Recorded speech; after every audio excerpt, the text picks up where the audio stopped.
Hey y'all, it's Maddie from the Itty Bitty Homestead Committee. We have some baby bunnies that if you were watching my video from yesterday, you would have seen out of Vanessa and Lalo.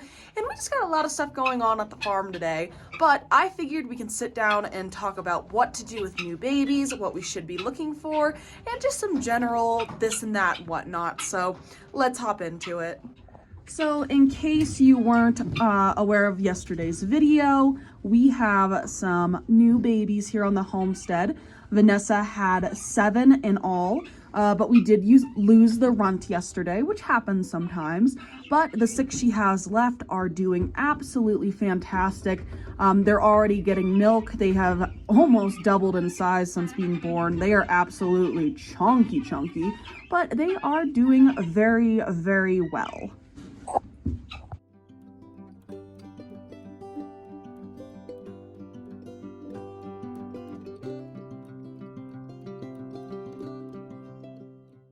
So when we first have baby bunnies on the homestead, one of the first things we do after mom has had them and cleaned them up is we will look through the nest box and make sure that they are all alive and start counting heads. That is the most important thing for us first off the bat. That way we can remove anything that is dead and could cause any kinds of issue in the nesting box, either freezing their siblings or attracting pests.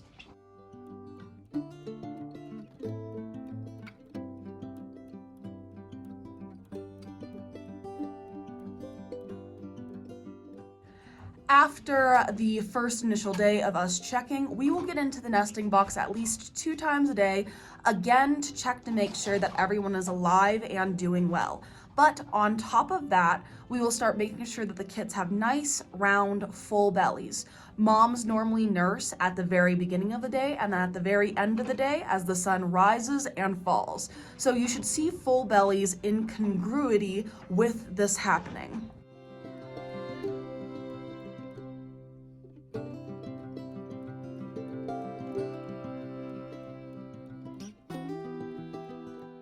On top of making sure that the kits are doing well and okay, we want to make sure that we're keeping an eye on mom. We want to make sure that she is producing milk, that she doesn't have mastitis, and that she is appropriately caring for her babies. So she should have pulled a lot of nice fur to build a beautiful fur nest, and then she also shouldn't be staying in the nest box and peeing on her kits.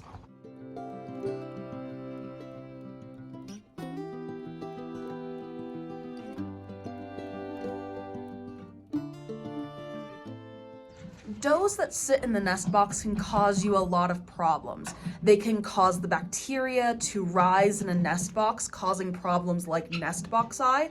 Not to mention at this time of year, if mom is peeing on her kits, there's a great chance they're going to freeze.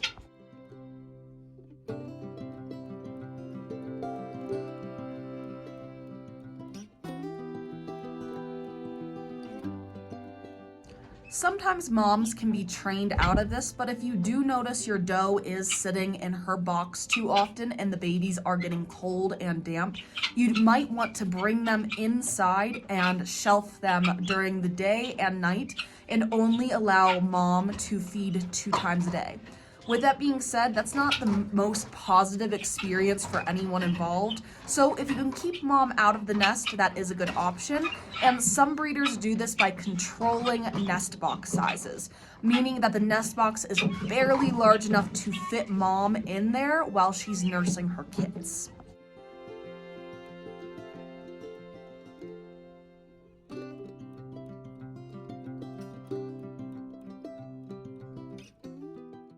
As the kits get older, up into the 2-week age mark, we're going to start looking for things like nest box eye. By 2 weeks, your kit should be fully opening their eyes. Nest box eye can be caused by a multitude of things, but normally it's because there's too much bacteria in the nest box. Their eyes will be shut together, and they will have almost like little goopies along the eyes, keeping them closed. The way we mitigate that is when the kits are around 2 weeks of age, we will pull the fur out of the nest box, set it aside, dump the nesting material, and put in new nesting material with the hair back on top of it so that the kits still have that nice warm hair, but we are mitigating the amount of bacteria in the nest box.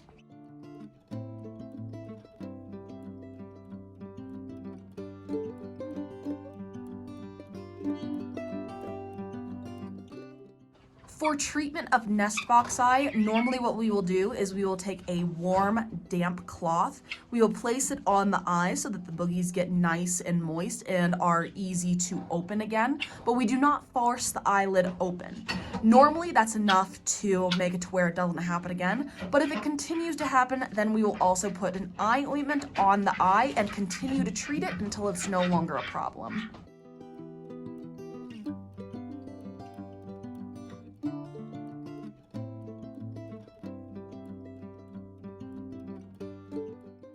At the 2 to 3 week age, when it comes to our baby rabbits, we're going to start seeing them leave the nest and start exploring the cage.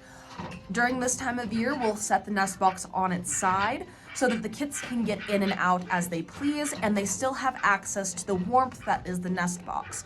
During the summer, we'll normally take the nest box away at 2 weeks, but during the winter, we might wait up to 4 weeks just to ensure that they do have that extra insulation from the cold.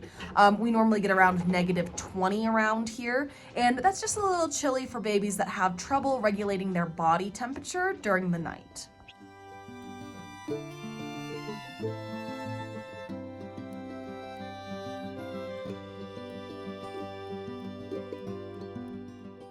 Finally, the last thing we look for around the 4-week up to weaning age is weaning enteritis.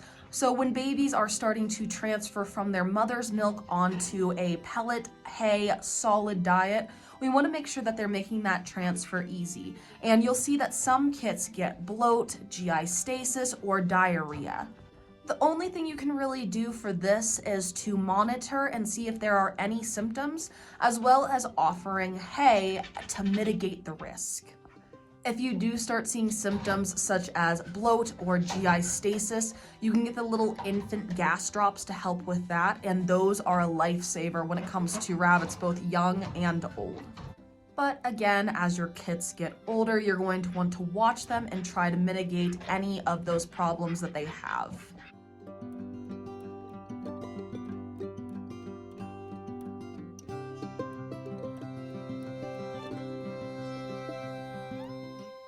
But anyway, that's all I have for you. If you are a rabbit breeder, what do you look for when it comes to kits, both newborn all the way up to weaning age? What are things that really frighten you when it comes to babies in the barn and all of that good stuff?